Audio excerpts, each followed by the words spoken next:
Good evening, नमस्ते, सत श्री अकाल दोस्तों आज मैं एक्सप्लेन करने वाली हूँ एक हॉरर थ्रिलर मूवी जिसका नाम है ग्रेव टॉर्चर।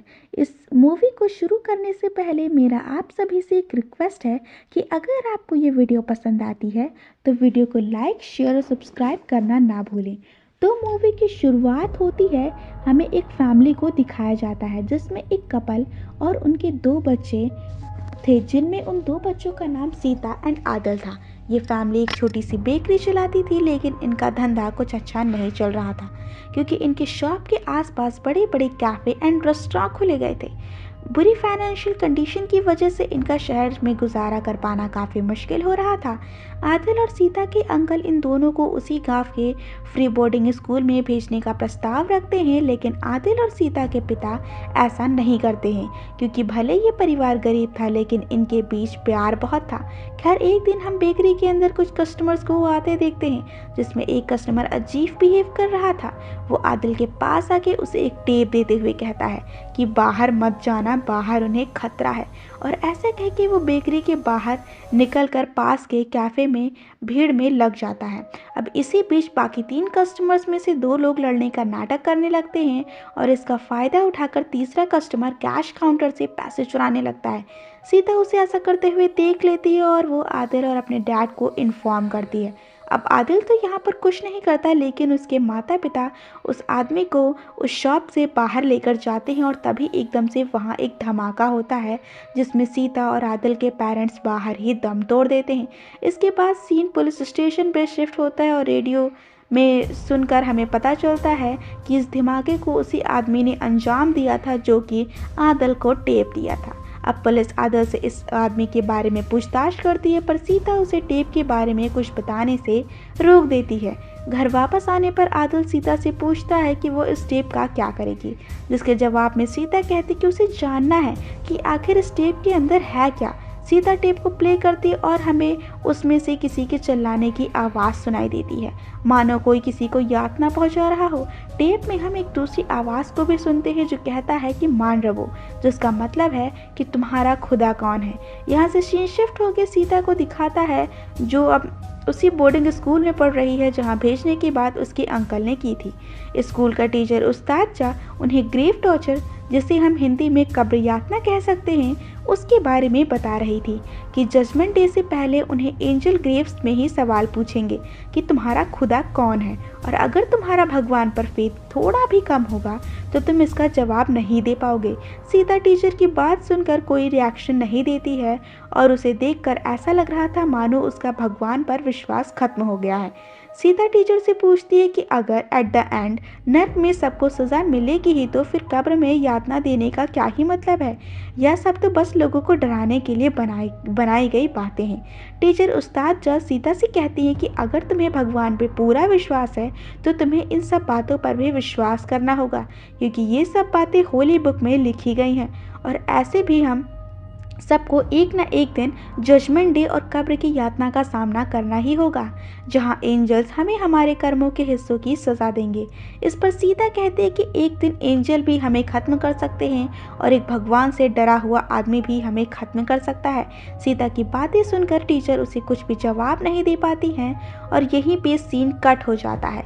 अगले सीन में हम सीता को जंगल में भागते हुए देखते हैं जो आदिल से मिलती है और दोनों इस विलेज से बाहर निकलने का रास्ता ढूंढते हैं। आदिल कहता है कि यहाँ सिर्फ 2 ही रास्ते हैं, जिसमें से एक विलेज के मेन गेट पर है, लेकिन वहाँ गार्ड्स खड़े होंगे जो हमें बाहर जाने नहीं देंगे। देन एक दूसरा रास्ता टनल से होकर गुजरता है। आदिल यहाँ वार्न करता है कि गांव के लोगों का कहना है कि इस टनल में एक घोस्ट है।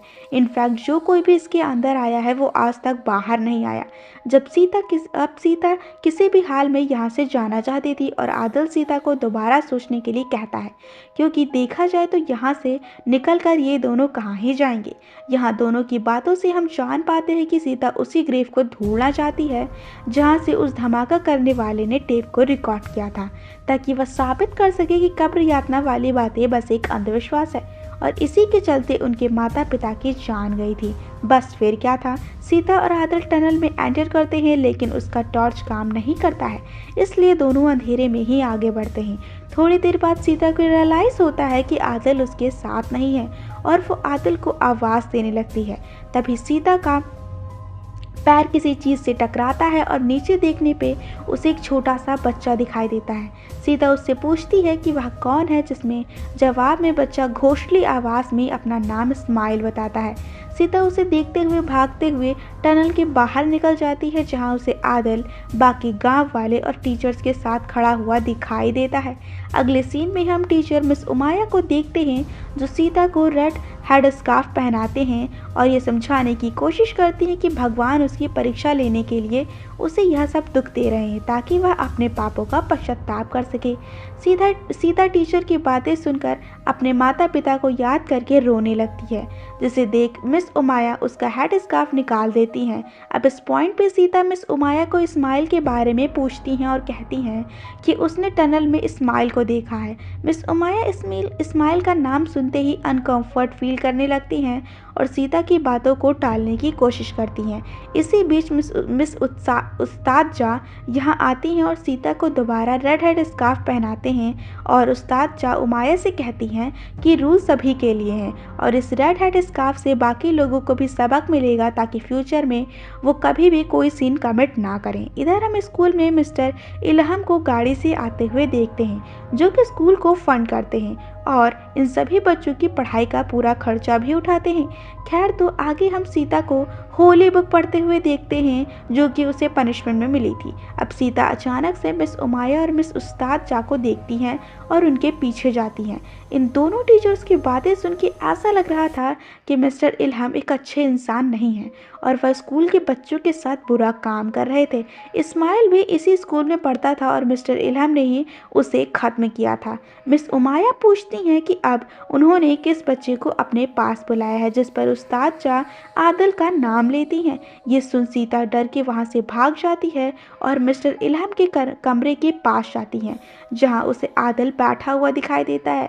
सीता आदिल को आवाज़ लगाती है, लेकिन गार्ड्स उसे अंदर जाने से रोक लेते हैं और इधर मिस्टर इल्हम आदिल को ज़बरदस्ती अपने कमरे के अंदर ले जाते हैं। सीता अपने भाई को बचाने के लिए गार्ड्स को ब्राइब करने की भी कोशिश करती है, लेकिन गार्ड्स उसे एक कमरे के अंदर बंद कर देते हैं। सीता किसी तरह से विंडो से कमरे से बाहर निकलती है और तभी वहां मिस उमाया उसे देख लेती हैं। मिस उमाया सीता को वहां से भागने में मदद करती हैं और सीधा भागकर मिस्टर इल्हम की गाड़ी के पास जाती हैं, जिसमें आदिल बैठा हुआ था। वो गार्ड्स को डिस्ट्रैक्ट करके आदिल को अपने साथ टनल के पास ले जाती हैं। यहाँ आदिल सीता से माफ़ी मांगता है कि बड़ा भाई होने के बावजूद भी वह उसकी रक्षा नहीं कर पा रहा है और सब कुछ सीता को अकेले ही करना पड़ रहा है। बट सीता आदिल को समझाती है कि उन्हें अभी बस कैसे भी करके यहाँ से बाहर निकलना है। वो आदिल से कहती है कि टनल के अंदर जो भी दिखे उस पर भरोसा मत करना, वो सब बस हमारा एक भ्रम है। यहाँ सीता आदिल से पूछती भी है कि इल्हम ने उसके साथ क्या किया, जिस पर आदिल उसे थोड़ा हेजिटेशन करता है और कोई जवाब नहीं देता है। सीता यह देख उसे डरने से मना करती है और कंफर्ट करती है, सेइंग कि हम यहाँ से बाहर ज़रूर निकलेंगे। देन अचानक सीता आदिल से पूछती है कि तुम्हारा हाथ इतना ठंडा क्यों है, और पीछे देखने पे उसे इस्माइल उसका हाथ पकड़े हुए नज़र आता है, जो रोते हुए उससे मदद मांगता है। सीता उसे देखकर भागने लगती है और थोड़ी दूर पे उसे आदिल डरा हुआ बैठा हुआ दिखाई देता है। सीता आदिल को लेकर टनल के एग्जिट से बाहर निकल जाती है और यहीं पर सीन कट हो जाता है। अब अगले सीन में हम फिर से सीता को देखते हैं, लेकिन वो अब बड़ी हो चुकी है। इनफैक्ट सीता अब एक नर्सिंग होम में नर्स का काम करती है। वही आदिल भी मृत शरीर को ढोने और दफनाने का काम करता है। नर्सिंग होम में मिस्टर गैन नाम के बुजुर्ग व्यक्ति की मौत हो गई थी और सीता उनके लास्ट राइट के लिए प्रेयर कर रही होती है। हम सीता के साथ एक ओल्ड लेडी मिसेस जीविता को भी देख पाते हैं, जो सीता से कहती हैं कि वो मिस्टर गैन की आत्मा को देख सकती हैं और जो उसे भी अभी गाना गाने के लिए कह रहे हैं। अगले सीन में हम सीता को मिसेस नैनी और मिसेस पांडे से मिलते हुए देखते हैं, जो कि एक कपल थे। और उसके बाद मिस लानी सीता को मिस्टर वाहू के पास जाने को बोलती हैं। सीता मिस्टर वाहू के कमरे में जाती हैं, जहां उनके बच्चे उन्हें घर वापस लेने के लिए आए थे, पर मिस्टर वाहू सीता को इन्हें यहाँ से बाहर निकालने के लिए कहते हैं, क्योंकि वो इनके साथ जाना नहीं चाहते थे। आज वो जानते हैं कि उनके बच्चे उन्हें पसंद नहीं करते हैं। सीता झूठ बोलकर मिस्टर वाहियो के बच्चों को यहाँ से जाने के लिए कहती हैं और उनके चले जाने पे मिस्टर वाहियो से कहती हैं कि वो दोबारा उनके लिए झूठ नहीं बोलेंगी, क्योंकि उन्हें झूठ बोलना पसंद नहीं है। सीता ऐसा कहकर वो वहाँ से चली जाती है और मिस्टर वाहियो को अपने ड्राइवर से एक गन निकालते हुए देखते हैं और उन्हें देखकर ऐसा लग रहा था मानो उनको कोई बीमारी है, क्योंकि वो अपने हाथ को कंट्रोल नहीं कर पा रहे थे। खैर, सीता किचन में जाती है, लेकिन उसके पीछे मिस्टर वाहियो के बच्चे वहीं पहुंच जाते हैं और सीता को गोल्ड डिगर बुलाते हैं। उनका कहना था कि सीता ये सब मिस्टर वाहियो से शादी करने के लिए कर रही है, क्योंकि सीता को पता है कि मिस्टर वाहियो एक अमीर इंसान है। अब सीता उनकी बातों को करारा जवाब देती है, जिसे सुन के वो दोनों वहाँ से चले जाते हैं। अब ये सब होने के बाद जो मिस्टर वाहियो हैं वो टी सर्व करने में उनके कमरे में जाती हैं और कमरे में हम मिस्टर वाहियो को बच्चे की तरह रोते और बिहेव करते हुए देखते हैं। यहाँ सीधा उन्हें कंफर्ट करके वो उन्हें सुला देती हैं और उनका वीडियो बनाने लगती हैं। रात में हम सीता को अपने लैपटॉप में मिस्टर वाहियो के वीडियो को ऑब्जर्व करते हुए देखती हैं और साथ ही में वो कुछ और भी वीडियोस भी देखती है, जिनमें लोगों द्वारा घोस्ट और डीमंस के देखने की बात को ऑक्सीजन की कमी से होने वाले हेजुलेशंस को बताया गया था। अब अगले दिन हम आदिल को देखते हैं, जो सीता के साथ मिस्टर ज्ञान के शरीर को दफनाने के लिए जाता है।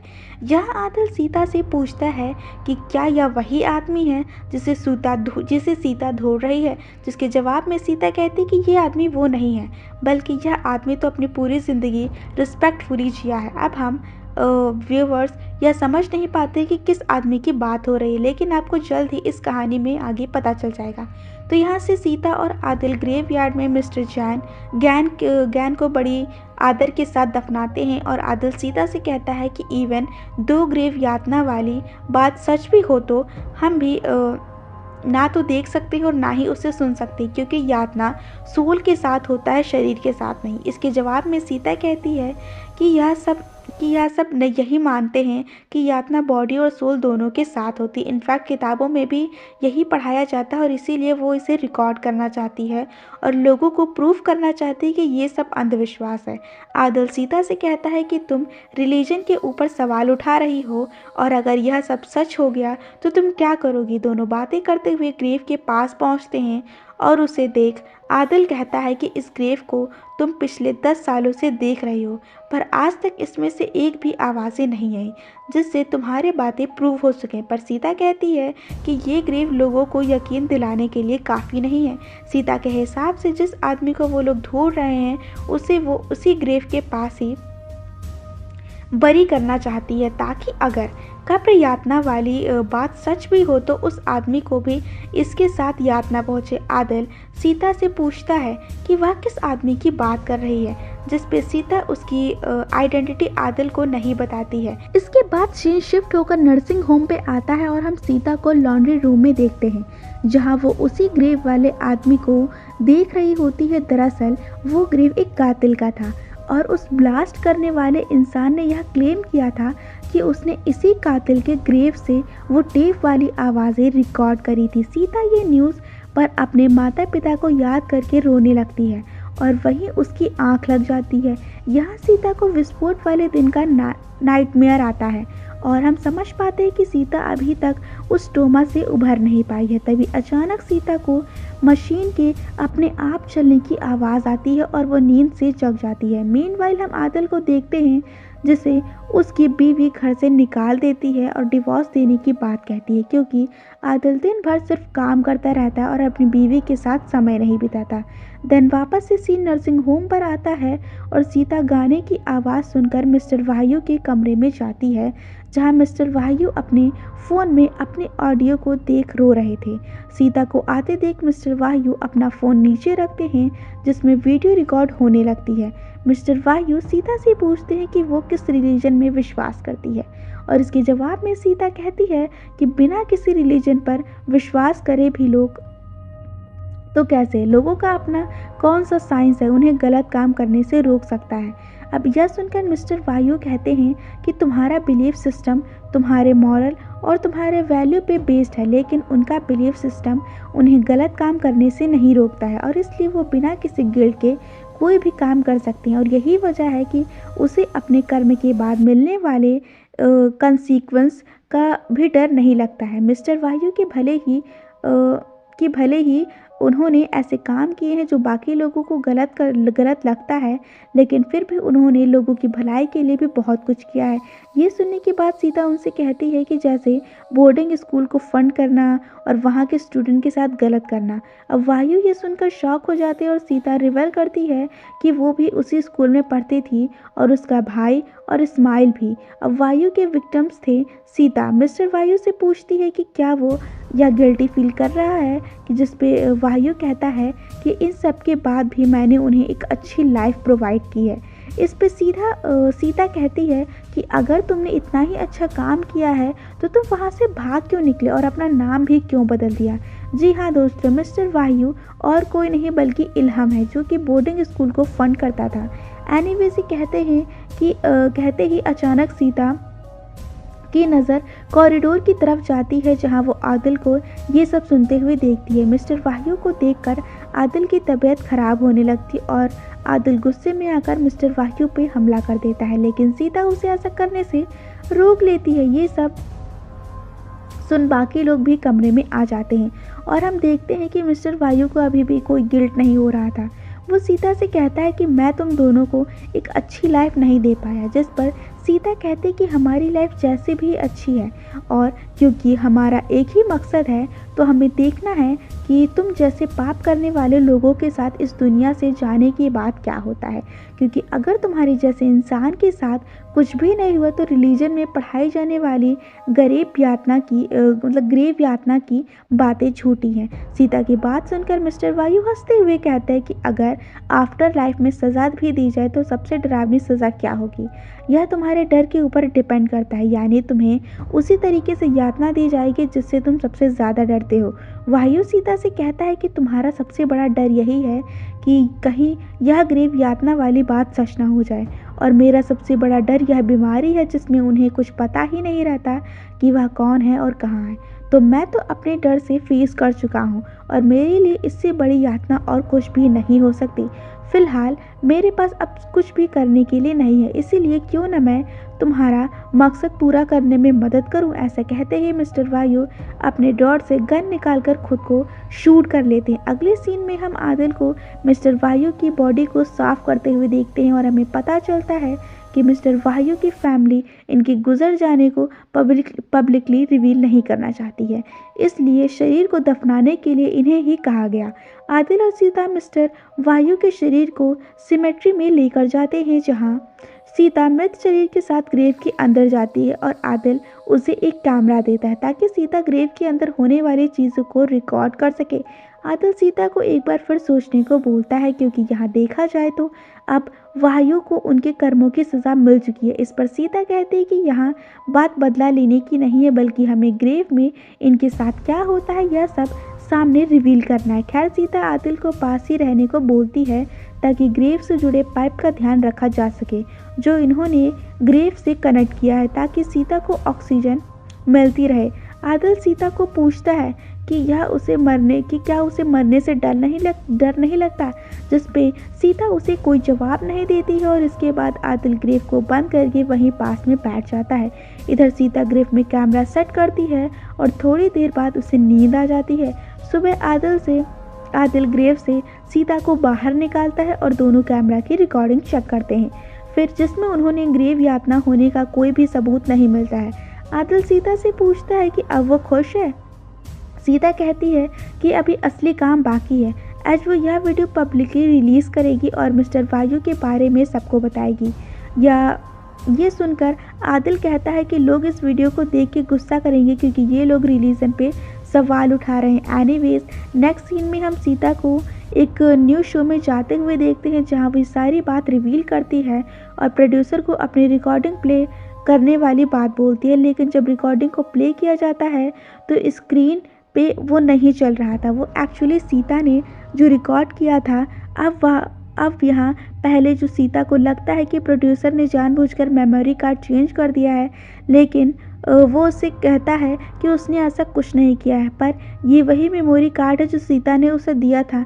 यह ऑडियंस में बैठे लोग सीता के ऊपर गुस्सा करते हैं, सेइंग कि उसका खुद तो भगवान पे भरोसा नहीं है और वो अब दूसरों के फेथ पे भी सवाल उठाने लग गई। अब सीता यहाँ पर समझ जाती है कि मेमोरी कार्ड एक्चुअली में आदिल ने बदल दिया था, और इसलिए सीता और आदिल के बीच मेमोरी कार्ड को लेकर बहस हो जाती है। और आदिल कहता है कि तुम्हारी वजह से हमारी ज़िंदगी ऐसी हो गई है। अगर तुमने उस दिन डैड को शोर के बारे में ना बताया होता तो आज वो दोनों जिंदा होते। ये सुनकर सीता गुस्सा हो जाती है और उससे कहती है कि अगर तुमने उस दिन कुछ किया होता तो मुझे डैड को बताने की ज़रूरत ही ना पड़ती। सीता आदिल से कहती कि तुम हमेशा से एक डरपोक इंसान रहे हो, और उसका बड़ा भाई होने के बावजूद भी सीता ने उसे हर सिचुएशन में बचाया है। इनफैक्ट वो ये वीडियो वगैरह भी इसीलिए बना रहे थे ताकि उसके माँ बाप को इंसाफ मिल सके।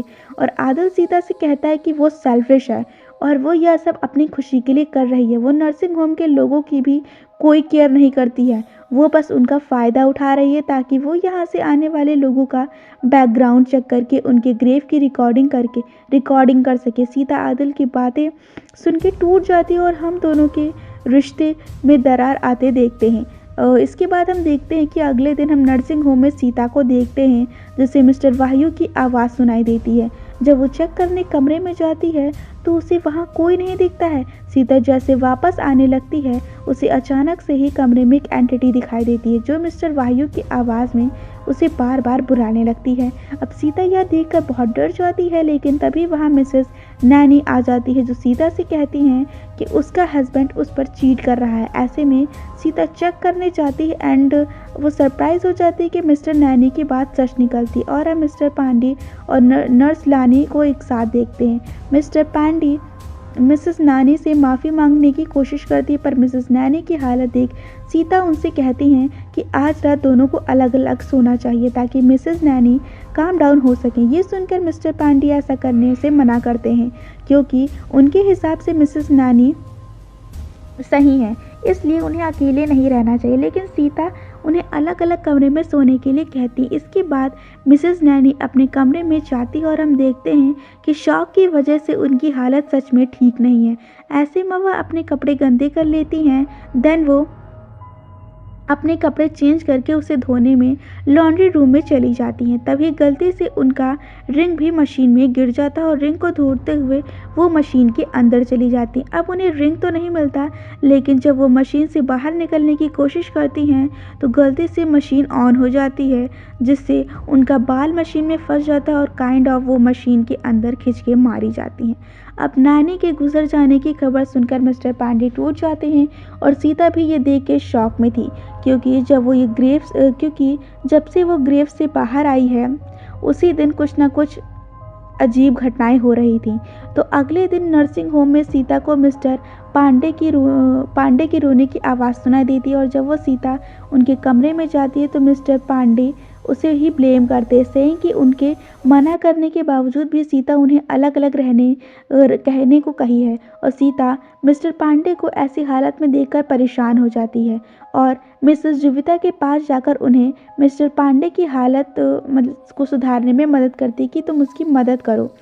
फिर पॉइंट है यहाँ पे हम देखते हैं कि जो जीविता है वो वाकई एक घोस्ट को देख सकती है, तो वह मिस्टर पांडे की बात मिसेस नैनी से करवाए ताकि वो उससे माफ़ी मांग सके, जिससे उसके मन को शांति मिल सके। अब जो हालांकि सीता को इन बातों पर विश्वास नहीं था, पर वो कहती है कि मिस्टर पांडे और बाकी लोगों को घोस्ट वाली बातों पर विश्वास है और इसलिए वो मिस्टर पांडे की शांति के लिए वो यह सब करें और यह सबसे एक अच्छा तरीका है। सीता की बात सुन के मिसेस जीविता कहती कि अगर तुम भी इन बातों पर विश्वास करोगी तो तुम्हें भी घोस्ट दिखने लग जाएंगे। खैर, इसके बाद हम सभी लोगों को एक टेबल पे बैठा हुआ देखते एंड मिसेस जीविता सीता को भी उनके पास बुलाती हैं।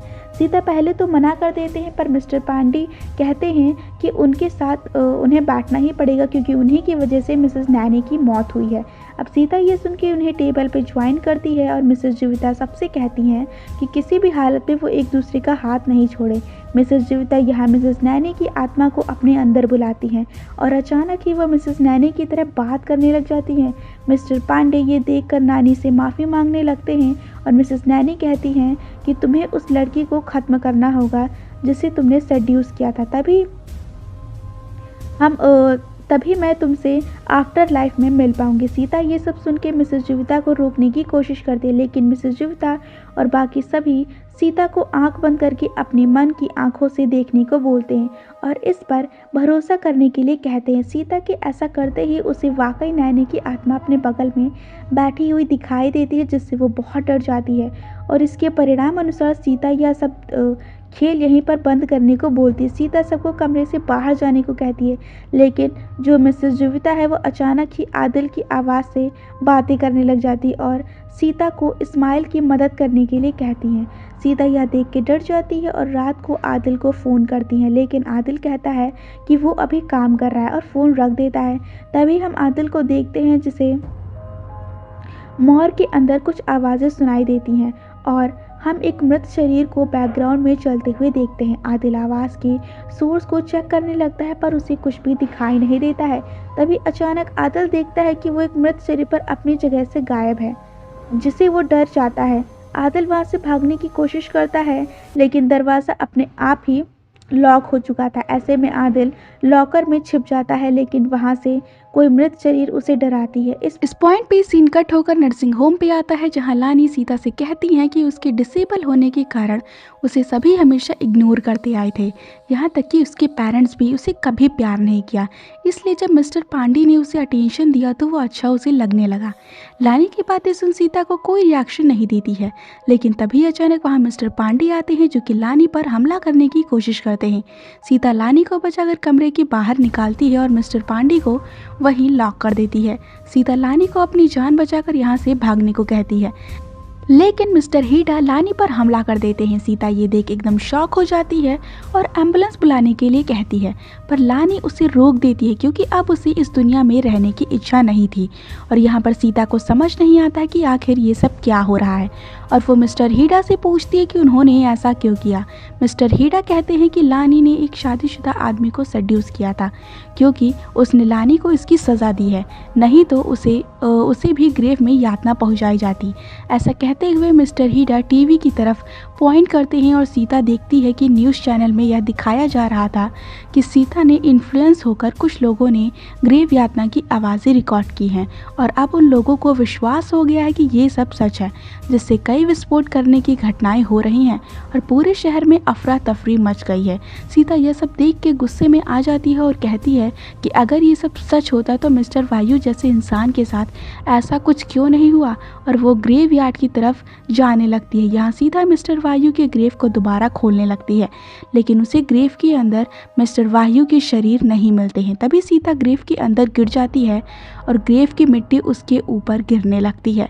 सीता अपनी जान बचाने के लिए ग्रेव के अंदर ही आगे बढ़ती है और अचानक वो मूवी की शुरुआत वाले टनल में पहुंच जाती है।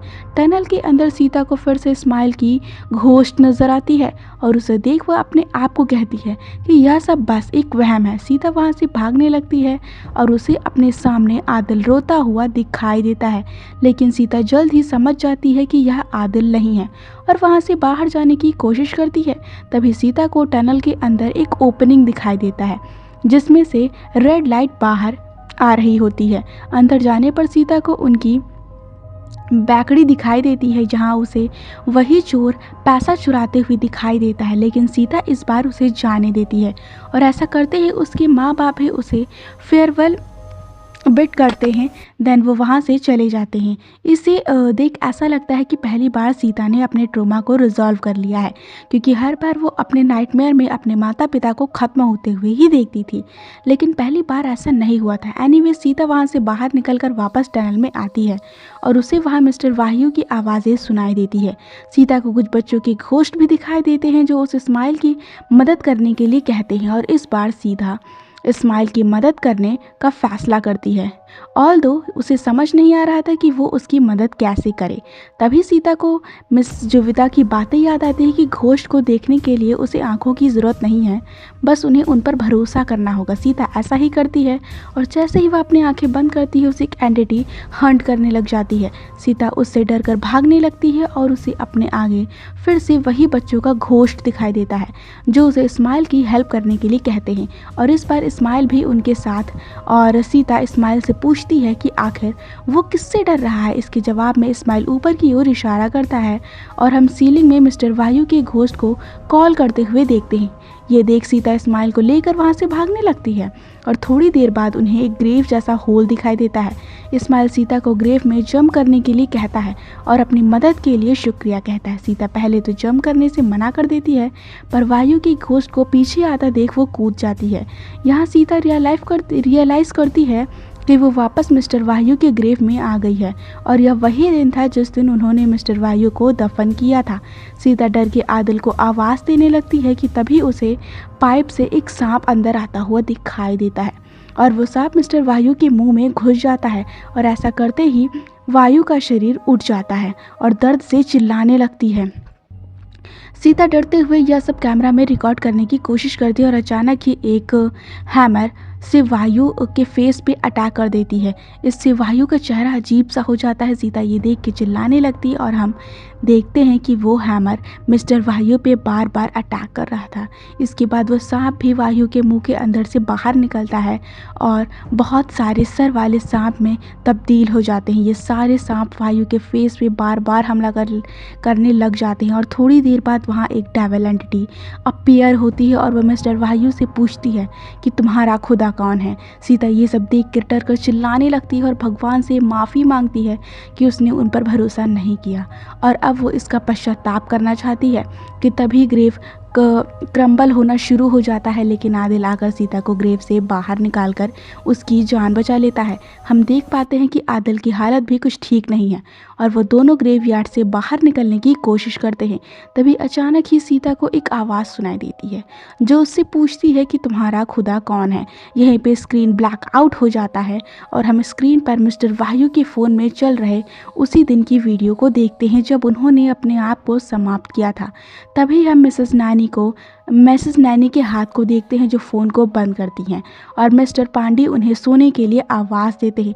इसी के साथ मूवी यहीं पर एंड हो जाती है। तो दोस्तों ये थी ग्रेव टॉर्चर फिल्म की कहानी और की जो एंडिंग थी वो ज़्यादा कंफ्यूजिंग थी, बट इस मूवी में हो सकता है ऐसा हुआ हो कि जो सीता थी वो पहले ही मर चुकी थी जब वो मिस्टर वायु के साथ उस कब्र के अंदर गई थी और इसके बाद जो भी हुआ था वो या कि तो उसने अपने सपने में देखा था, यानी कि जो उसमें दिखाया जाता है कि जब वो मिस्टर वायु के कब्र में जाती है तो वो सो जाती। तो हो सकता है इतनी सारी जो चीज़ें हुई उसके सपने में हुई हों और हमें यही सब दिखाया गया हो, क्योंकि लास्ट के जब हम सीन देखते हैं तो उसमें वो मिस्टर वायु के कब्र में ही होती है। यानी इस बीच की सारी चीज़ें हो सकता है उसका भ्रम हो या उसका सपना हो जो कि हमें दिखाया गया है।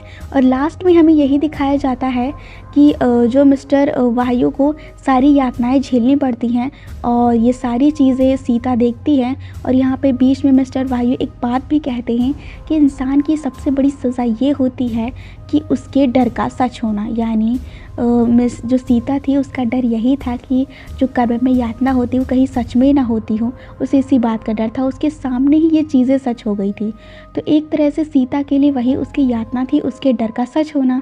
तो हो सकता है कि सीता यहाँ पर मर ही चुकी हो और उसे ये यातना मिल चुकी हो और एंजल ने लास्ट में उससे ये सवाल किया कि तुम्हारा खुदा कौन है, और यहीं पर हम देखते हैं कि मूवी की एंडिंग हो जाती है। अब मेरे हिसाब से मुझे यही लगता है कि इस कहानी में ऐसा ही हुआ होगा। आपको क्या लगता है आप हमें कमेंट में ज़रूर बताइएगा। और अगर आपको ये मूवी पसंद आई है तो वीडियो को लाइक, शेयर और सब्सक्राइब ज़रूर करें।